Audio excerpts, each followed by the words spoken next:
Guys, no, I lost 10 pounds going through the breakup with this man. Like, I could not eat, I could not sleep. I was having dreams about him. Like, one time I got so drunk, when I went out that I was literally hallucinating that he was there. I was losing my mind going through this breakup. And that's what it does when you're with a manipulator. Like, what else are you gonna do? I don't know. Maybe I just have a weak intellect.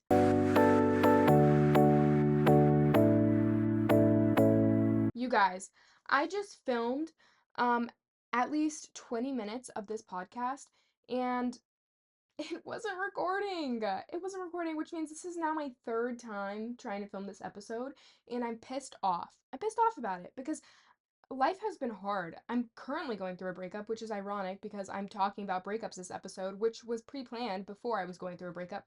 Mercury retrograde is eating my ass. My nearest and dearest family member has been ill, and I don't know. I don't know. It's been hard. It's been hard out here, but that is beside the point. It's beside the point. Needless to say, guys, welcome back to Monday Scaries, where I overshare my private drama publicly and humiliate myself so that way you don't have to. So, a couple episodes ago, I talked about my evil Satanist ex-boyfriend. You guys loved it. It got me monetized, so thanks for that. But yeah, some people were asking me how I healed from that relationship. And honestly, I didn't know, but I did sit down. I took some notes. I thought about it. So we're gonna review the breakup because I kind of just swiped right over it last time. Um, and then I'm going to tell you how I handled it, what I learned, whatever, and how you can get through a breakup because I guarantee there's somebody out there who needs some help going through a breakup. And I dealt with the most toxic relationship, not to mention I also have an anxious avoidant attachment style. So maybe not avoidant. I'm just fucking anxious. Actually, nothing about me is avoidant at all. And it's really, really hard to go through breakups when you're dealing with something like that. So let's jump into it. If you didn't see my last video, I do recommend that you go and watch it. I'll link it if I can figure it out. But if you don't want to, I will just tell you, I'll give you a brief summary of what happened. So basically, I met this guy on Instagram. We then decided to date for about 3 years. He happened to be a Satanist, and he also happened to be a piece of shit. Um, we lived with each other, we moved across the country with each other, and only for me to find out that he had cheated on me with the whole town, my friends, his friends, my coworkers, everybody. I saw videos, pictures, images, so many things, text messages, all the proof. He still denied it. Regardless, when he did finally accept it, I was like, okay, I'll stay with you. Then we proceeded to date for another year and a half, which was the hardest year of my life because I hated myself and him and everybody. And I was losing my mind. I literally lost my mind. I wish I could explain to you what it's like, but I don't even remember because it was so traumatizing. I would break out in hives from being so anxious because of this relationship. And I just wasn't myself. I could never think clearly. I was a contrarian and it just wasn't okay. Yeah. Ultimately though, what led our relationship to the end was that we were long distance and he was too insecure to, I don't know, have a healthy relationship with me and would literally was crazy. He was fucking crazy. He started losing his mind. And I think it was because he was probably cheating on me because I don't know. Like he would just act that way when weird shit would be going on, and that's the way he started acting again. So, yeah. And I had to cut him off because he started disrespecting my friends, and I had lost multiple friends because of this man, and I was not about to do it again. However, although our relationship was terrible and evil, and even though our relationship was just not great, it was also kind of beautiful sometimes. Okay, no, it wasn't. But it was very passionate. And I think that's because our emotions were always running so high. When you're in a toxic relationship like that, your emotions are always going high. You're always on 10.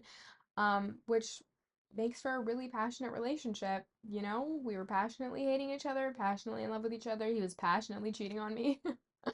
It's not funny. Which is why when we did end the relationship when I decided or he decided, I think it was me, he thinks it was him, to end the relationship, it was really hard for me because I was like, am I ever going to experience this level of passion in a relationship again? But the truth is, I don't want to. I don't want to. I think Sometimes toxic relationships are very passionate 99% of the time because it's toxic, because there is so much instability. When you're in a healthy relationship, it tends to be a lot more calm, you know? Sometimes healthy relationships are calm and mundane and a little boring, but that's the beauty of a relationship. You get to work to spice it up. It's so much better to have to work on spicing up a relationship than it is to have to work on getting your man to stop cheating on you. So, there's that. Or to get your man to not fucking lock you out the house and throw you out the house and kick your dog. I'd much rather have to deal with fixing a boring relationship. Not even boring, but you know what I mean? Continuing to allow my partner to fall in love with me than deal with my cat getting nuked by my evil Satanist ex-boyfriend. So I want to take you back to the day we broke up. It was, I think, actually a Saturday. No, it was a Friday. It was a Friday, the day we officially called it quits. We had broken up multiple times over the weeks leading up to this final breakup, but I'm going to tell you why we ended up breaking up. I'm at work. I posted some Instagram pictures, and this man had the audacity to comment on my Instagram pictures, LOL, which you might think is nothing, but to me it was something because he didn't like me posting on Instagram. He didn't want me posting on Instagram. He thought I was posting for men. Little did he know I was posting for the validations of my female coworkers because I worked in an all-girls restaurant. Okay? Um, and he commented LOL. So I texted him, I was like, why would you comment LOL on my post? That was rude. And he was like, because why are you posting yourself? And I don't really know what happened after that, but we ended up getting in a huge fight. Um, and then my friends had commented, I'm not friends with one of the girls anymore, but my friends at the time had commented back at him and they started arguing. He started like, I don't know, just saying things to them regarding their race, regarding the way they looked, I think, just being really disrespectful to them, even though they were just trying to defend me because of why are you commenting LOL on your girlfriend's post? You could at least just like it and move on. Or say something nice. Why are you commenting hate on your girlfriend's post? He was my biggest hater. Anytime I'd post my podcast back in the day too, he would be like, oh, I did an episode about cheaters before I had known that he had cheated on me, and he was like, "She's never been cheated on. She's just lying. She just wants to be relatable so bad." Bitch, I had been cheated on by that at that time like 10 times by him. Like, what are you doing? You're actually crazy. You're actually fucking insane. So he's insane and insecure and weird. And whenever we had finally broke up, which was that day, I told him to stop talking to me and I blocked him. Then after that, I was so anxious. I was so anxious. I started crying. I was upset. I was sick to my stomach.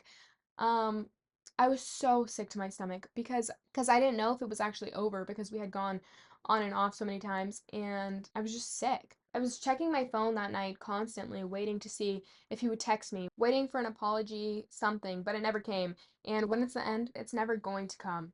It's never going to come. And if it does, you don't want it because they probably are just reaching out to you because their missing you is just them trying to end their discomfort, them trying to end their rejection. They are not actually sorry for anything they did. And he was never sorry for anything he did. He never said he was sorry for cheating on me. Matter of fact, he said he wasn't sorry for cheating on me. He didn't regret it. Um, and that apology never came until after we were broken up. I was like, am I finally gonna be alone? For me, being alone is the hardest thing ever. I don't like being alone. I do like being alone physically, but I don't like feeling lonely. And I felt really lonely because I was in a new state with new friends and just in a weird, uncomfortable situation. And I was like, nobody here is familiar. Who's going to comfort me? The person who hurt me the worst is the only person who I thought could comfort me. Not that he would, because he didn't, but in my mind, I was hoping that he would. I romanticized the way that he would treat me, which he didn't treat me well, but in my mind, he would comfort me and make me feel better, but he never did. Ever, even when he had the opportunity to. But it was so hard because the person who I missed the most and wanted to talk to the most was the only person that I couldn't talk to. The one person who had the power to fix everything was the one person I couldn't talk to. I promised myself that once we broke up, we would never get back together because the thing with passionate relationships like that is they're so on and off sometimes. They're always coming in and out of your life. You know, you get addicted to the feeling of like loving somebody so intensely or being loved so intensely even though you're not actually being loved at all, and it's just a toxic cycle of control and manipulation. But yeah, I promised myself that I would never ever be in a position like that again. So then I had to stand on business, which wasn't easy. because all my fears that would happen had came true. Every single fear I had in a relationship happened in that relationship. There was physical things, there was cheating, there was lying, there was manipulation, there was a lack of communication, there was a lack of love, there was a breakup, a fight, a blow up, embarrassment. All my fears had happened. And now the biggest fear was now he's gone. The person who did all that stuff to me was now gone, and I was so scared and sick. I had lost 10 pounds. Actually, going through this breakup, I lost 10 pounds in like a week. And for months, I was kind of frail looking. I mean, I always have a badonkey on me. Some guys don't think so. But yeah. So what I learned from this is, well, is no matter how badly it feels like it's the end of the world, it's not. And I actually kind of forgot this recently because I am going through a breakup again. Me and Chad called it quits, guys. Sorry to disappoint. Um, but the difference between me and Chad breaking up and me and Vinny Hacker breaking up is that, well, Chad is a good person. And that honestly makes it a little bit harder because you're like, am I ever going to find another good person again? Especially when you were in a toxic relationship for so long, you start to wonder, like, is anybody ever going to love me again? Is anybody ever going to treat me well again? Am I being picky? Am I the problem? And no, I don't think I was. Sure, I have my flaws in a relationship. I am a very passionate person when it comes to my morals, and we just had a disconnect on our morals and values. But I don't really want to talk about him much because I think he's a good person and he deserves his privacy. So yeah, but needless to say, it makes it that much harder when they haven't done anything wrong to you. Especially when you feel like the issue could have been fixed with just some communication, which oftentimes relationship issues can be fixed with communication. However, men have like the hardest time communicating properly. And this isn't even necessarily about Chad, but just in general with guys, especially with Vinny Hacker. It's like when you have an issue in a relationship and you want to talk about it so bad because you want to better the relationship so that way you guys can have a strong, healthy partnership. For some reason, guys just refuse to 99% of the time. They don't know how to handle confrontation, they don't know how to handle issues. Um, and they just shut down and it's like they don't want to talk about it until it's too late. I don't like fighting. Believe it or not, I don't like fighting. But if there's an issue, I'm willing to fight if I need to or argue if I need to so that way I can get my point across, so that way I can understand my partner, so that way we can better our relationship. And 99% of the time, guys are not ready to put the work in that it takes to have a relationship because a relationship is work. You're going to have to learn how to mesh your life with another person. And that was a huge problem with me and Vinny Hacker because he just wanted things his way all the time, and most people do. It's human nature to want to have things in your life go your way, but it's not practical when you're in a relationship. And it's also not practical to have to deal with stonewalling or deal with a partner who won't talk to you about things that are physically causing you pain because when you care about something in a relationship, it hurts you physically. You can physically feel it in your chest. And if that person doesn't care that what they're doing or saying or thinking is hurting you, then they're not the one for you. And so I had to remember that no matter how badly it feels like the end of the world, it's not. And the end of the world would actually be if I stayed in a relationship with somebody who didn't value my feelings or value my opinions or try to understand or align with my morals or, I don't know, be loyal to me. You know? The end of the world would have been if I stayed with somebody who felt like getting his dick wet was more important than my feelings. Another thing is, it only takes a short time to stop that initial shock um, of ending a relationship, and sometimes that's the most painful part. You know, the anticipation of a breakup is the most painful part of a breakup. I am somebody who can't even watch a TV show without Googling what's going to happen next because I cannot handle the anticipation. I have to search what's going to happen next in my books before I flip the page because I cannot handle the anxiety. And that's the worst part. That same feeling I get from a book is the same feeling I get when things are coming to an end, when I know things are going to come to an end, when where I stand with somebody isn't clear to me, because it's hard to be in the gray area. And honestly, I know that can work for a lot of people, but it just doesn't work for me. I can't be with somebody or not with somebody. I can't be halfway with you. I need to be with you or not at all. And I don't think I should have to settle for that, and you shouldn't either. So you just have to realize that, like, even though this breakup feels like it's the end of the world and like you're never going to find somebody again or that you might be losing your soulmate, you probably aren't, and it's not the end of the world. And if they're meant for you, you will find your way back to each other. You know that stupid quote where it's like, if you love somebody, set them free. If they come back, keep them. um just set everybody free, cut everybody off. You don't need them. You don't need them. Once the initial haze of the relationship wears off, you start to think so much clearer and you can start seeing the relationship for what it is or what it was. And that is such a freeing feeling. Through my last breakup, I had a friend who I'm no longer friends with anymore, but she would always tell me this quote from Grey's Anatomy, and it says, "You're not this, or he's not the sun, you are." And she would tell me this constantly all the time, and it was almost like it was an affirmation coming from my friend, which is that friendship no longer exists, but I feel like that is so loving and I'm so grateful that I had her at that time because it was like I truly thought that my world was over and that he made the sun shine. And sometimes when you love somebody, it's hard to realize that they're not the center of the universe. They're the center of that universe with you, not even, but the universe that you created. But at the end of the day, they're no more important but at the end of the day, they're only as important as you make them. If you stop caring about them, they're no longer important to you and probably to them because that's when they feel like they miss you. They only miss you when they're not getting the attention from you. They only miss you when they're not getting the love from you 99% of the time because men crave female validation.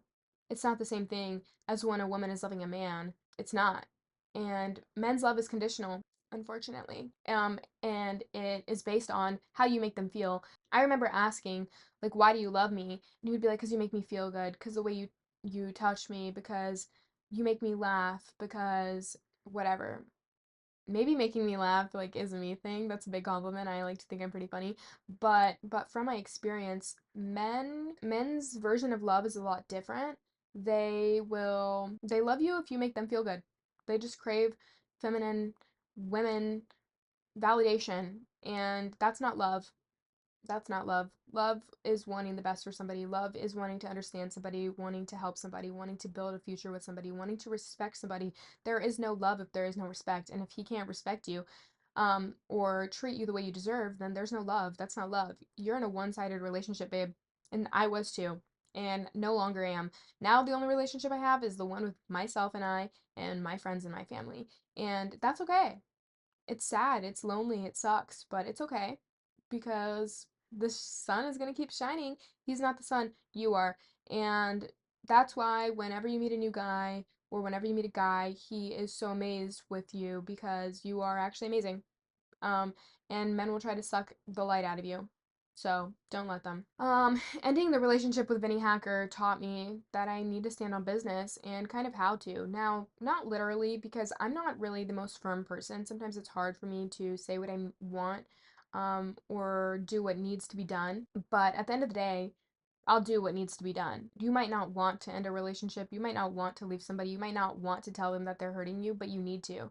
And it taught me that it's not wrong to speak up my needs. It's not wrong to tell them what they're doing wrong that's hurting me. It's not wrong to leave if they're not getting it. And you have to stand on it because if you come back to somebody like I let him back in my life after he cheated on me, and he knew that hurt me. He could see it was hurting me. I was physically withering away, mentally, physically, intellectually withering away, and he did not care. And still, I let him come back, and still, I let him be my boyfriend, and I gave him love and loyalty.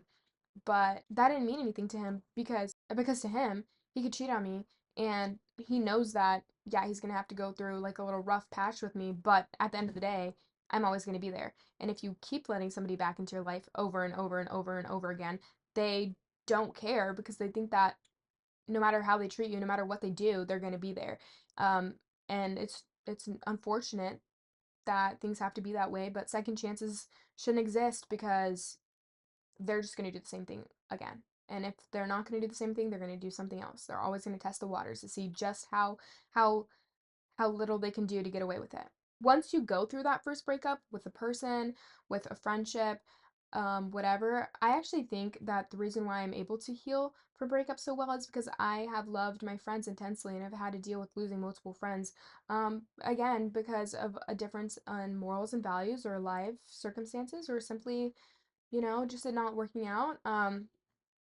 But that has prepared me to realize that you are indestructible, kind of. You can be as indestructible as you want. I promised myself that I would never put another man on a pedestal, which is kind of hard because I am a romancer. I love romance. I love love. But again, that doesn't mean that you have to pretend that he doesn't have flaws because he does, and you should probably know about them. And you should probably call them out. And don't pretend they're not there because they are. They're very much there, and everybody around you can see them, so don't even ignore them because now you're embarrassing yourself, and that's not okay. Your life will literally instantly level up as soon as you don't have a hating man behind you or in front of you. And that's true. Like, whenever I ended the relationship with the Satanist, I then developed some new friendships that I still have. I had new career opportunities open up. I got a new love for life. I had a great summer. I eventually, fell in love again. Um, and yeah, it was better that time around, even if it didn't last. It was healthier. I was happier and it was with a good person. So there's that. And you level up your future self as well. Like, I would constantly think to myself, well, if I let him back when he tries to come back, is this the story I want to tell my kids? If I were to settle down with this person, do I want to tell my kids like, oh, your dad cheated on me with, yeah, 10 girls, my friends, let me work around them. Your dad kicked my dog, kicked me, fucking, I don't know, crashed my car, sat on my car, held me hostage. Like, do I want to tell people that their dad did that? No. Or do I want to bring children into the world that have to deal with that? Because if he's doing that to me, you never know what he's going to do to the kids. You can pick your story. You don't have to settle. If he's not doing it right, somebody will. Somebody will. And when they do, it's going to be great. So while it sucks being in pain or whatever, it's the only life you get. You might as well embrace every single feeling that you get to feel because it's honestly a blessing to care. It's a blessing to be able to hurt emotionally, and it's a blessing to be able to grow and learn from your mistakes. And it's important that you take the time to grow and learn from your mistakes and really analyze what went wrong in the relationship, what your portion was, what they did, what you accepted, and what you shouldn't accept. So that way you can learn your lesson and you don't have to do it again. Because if you don't learn your lesson, it will repeat and life will test you over and over and over again until you learn your lesson. Again, like I was saying, your feelings for them will disappear quickly and then you're just left with the memories, which is the hardest part. The memories are what makes you miss them. The memories are what bring the most pain. I found that whenever I am sad or whenever I was sad during the breakup time because of him or because of something else, that's when I would miss him. You know, I broke my foot. I didn't break my foot, but say something bad happened to me. Say I'm fighting with one of my friends. And then I'm feeling sad and down on myself. I don't like the way I look now. I don't feel good. Whenever my confidence is low, that's when I miss him because you know what? He made me feel that way. He made me feel sad. He made me feel lonely. He made my confidence feel not good. He made my confidence actually drop to levels that that it should never see. Um, but the only time you miss them is when you're feeling the way that you felt with them. Especially if you're starting to miss them when you're happy, then at least you could say, well, maybe I felt happy when I was with them. But I don't know, that's neither here nor there. Um, and the only thing that can really help get through this time, anyways, the only thing that really helped me get through the breakup was to surround myself with people that I love. And if I didn't have that, um, which eventually I didn't have that, because, it can be a burden to other people, unfortunately, is to strictly go no contact, block him, whether he blocked me, whatever, and distract myself. I had to get off that damn phone because when you're on your phone, it's so easy to just, let me just pop on over to my fake account and see what he's doing. Let me just unblock him really quick, see what he's doing, see who's following him, see if he followed the girl that he cheated on me with, which newsflash he did. He actually followed back all the girls that he cheated on me with, which to me is so embarrassing because you mean after 3 years you can't find new hoes? And it's kind of embarrassing for them too, but I'm not gonna hate on a woman. But that's how you know, like, you're a loser. That's so loser behavior. Like, what do you mean you can't find somebody new? Stop telling yourself that you need closure because you don't. That is something that I have struggled with in the past, where I'm like, well, maybe I could just see you one more time and, I'll have the closure I need. Honestly, if you can break up, I know everybody's saying, like, don't break up, or breaking up over text is terrible. For one, it's not. And I'll give you two reasons why. When you break up with a man, if you're breaking up with him in person, now you're instantly in so much danger. You don't know how he's going to take it. You might think you know him, he might have been a great person, but if you break up with him in person, you never know how he's going to react. And also, you don't want to have to do the drive home. You don't want to have to deal with any of that. It's so uncomfortable, and you shouldn't have to put yourself, that's literally putting yourself in physical danger because now you're going to be emotionally worked up if he doesn't do anything to you, thank God, like, hopefully he doesn't, whatever. But if for some reason, like, if you're safe because of him, you're now not safe leaving, um, while being emotionally charged. So, I don't know. That's just the way I think. And number two is by seeing him, it kind of, you still love somebody 99% of the time when you're breaking up with them. So it's going to make it that much harder. If they're a good person, give them the respect. If you have it in you to go do that, and that's what's right for you, then do it. But stop saying that you need closure. Stop saying that you need to see them one more time. Stop saying you just need to text him and find out why he did what he did. You're never going to find out why he did what he did. You're never going to find out why he couldn't agree with you. You're never going to find out why he couldn't communicate with you. At the end of the day, you weren't the one for him and you weren't worth it for him. And that's okay because you're going to be worth it for somebody else. And even if he says that you were worth it for him, he was just too immature, why do you want to be dating a child?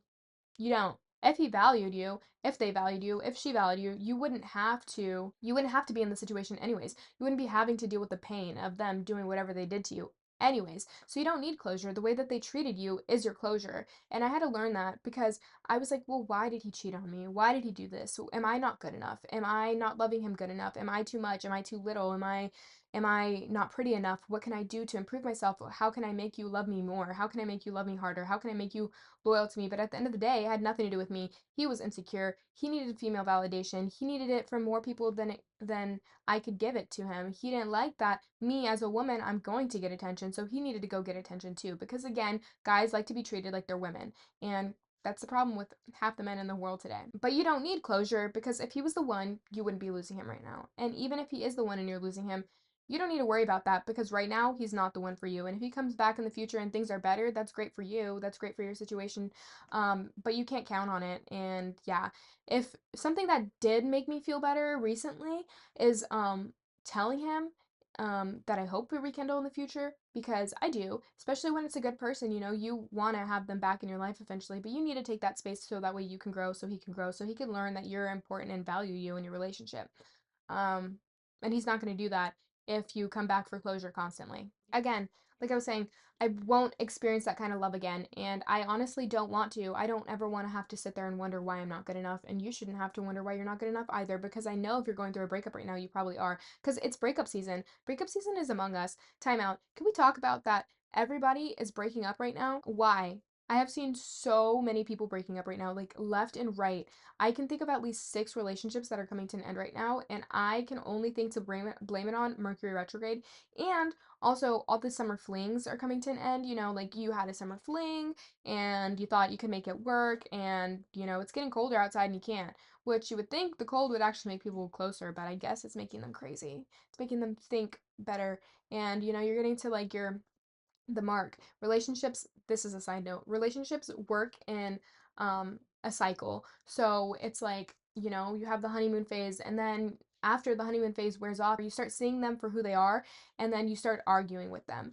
And at this point, this is the make or break point. If you can get through the argument phase and learn to accept your differences and fix your differences, then boom, you're back into the like rebuilding phase. You're kind of falling in love again, and then boom, you're in the honeymoon phase again. And it moves in a circular cycle, but relationships will end between the phases where we're arguing about our differences, because if you're not able to communicate them properly, if you're not able to come to an agreement, then obviously your relationship is going to have to end. And that's when most relationships fail. And I also think that's why a lot of breakups are happening right now, which is so sad because it's like the holidays. And who wants to be going through a breakup during the holidays? Not me, but I am. That was also a fear that kept me in that relationship so long, is I didn't want to break up with him when the time wasn't right. I wanted it to be the right time. I wanted to feel stable. I wanted nothing else to be going wrong in my life because I wanted to have some support. But at the end of the day, he wasn't supporting me at all. And what else? And it would be so much better to have to deal with a difficult situation, um, an uncomfortable situation like being single during the holidays or being single while I just moved across the country than it would be to have a nagging boyfriend in your ear. I was thinking about how Vogue said having a boyfriend is embarrassing, and I didn't read the article, but just based off the title, I would assume that what they mean by that is by having a boyfriend that is embarrassing you is embarrassing. And this again is kind of a side note, but it is like if you're in a relationship where he is like liking other girls' pictures, where he is like where he's constantly being thirsty, constantly seeking validation, looking at other women, that's embarrassing. That's what's embarrassing. And that's what they mean. But unfortunately, in our society, especially with social media and the way that men are raised today, it's hard to find somebody who's not going to embarrass you. So that's why having a boyfriend is embarrassing. You need to lean into those around you, lean into your friends. I know I already talked about it. Go have fun, flirt. Don't feel guilty. Literally have fun.